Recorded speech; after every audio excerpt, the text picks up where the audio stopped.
Hello everyone, welcome back to my channel.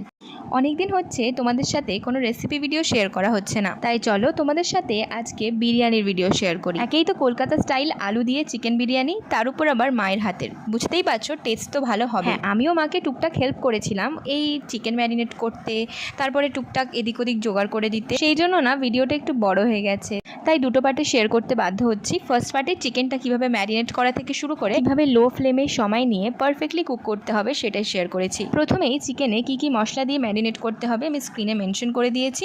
আর টক দইটা কিন্তু একদম স্কিপ করলে চলবে না। যদি তোমরা লেগ পিস অথবা যে কোনো বড় পিস ইউজ করে থাকো সেটাতে অবশ্যই কাট দিয়ে নেবে, এতে মশলাটা খুব সুন্দর করে চিকেনের ভেতরে ঢুকে যাবে। চিকেনটাকে অ্যাটলিস্ট 2 আওয়ার্সের জন্য ম্যারিনেট করো, তাহলে চিকেনটা সফট অ্যান্ড টেন্ডার। আমি বিরিয়ানিতে আলুটা ভেজে দিয়েছি, অনেকে জাস্ট বয়েল করে দেয়। যদি বয়েল করো তাহলে 2 সিটি অবধি প্রেশার কুক করবে, আর যদি ফ্রাই করো তাহলে 60 to 70% অবধি লাল লাল করে ভেজে নেওয়ার পরে আলুটাকে তুলে নেবে। এবার কড়াইতে সর্ষের তেলে গরম মশলা ফোড়নে দিয়ে পেঁয়াজগুলোকে ভেজে নিতে হবে।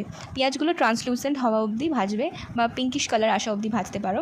তারপরে ম্যারিনেট করে রাখা চিকেনগুলো অ্যাড করতে হবে। মিনওয়াইল আমি 1 ঘন্টা বাসমতি চালটাকে ভিজিয়ে রাখার পরে ওটাকে ফুটিয়ে নিয়েছি আপ টু 70% কুক হওয়া অবধি।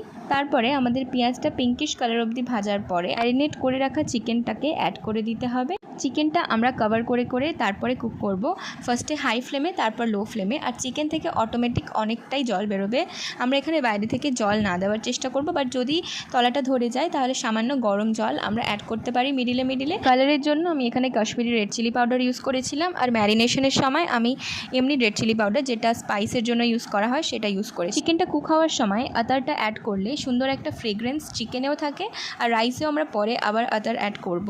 তো এখানে অল্প করে একদম সামান্য 2 to 3 ড্রপস আমি আদার অ্যাড করেছি। আর সল্টটাও এই সময় অ্যাড করতে হবে, ম্যারিনেশনের সময় আমি কোনো সল্ট ইউজ করিনি, নাহলে জল রিলিজ হবে।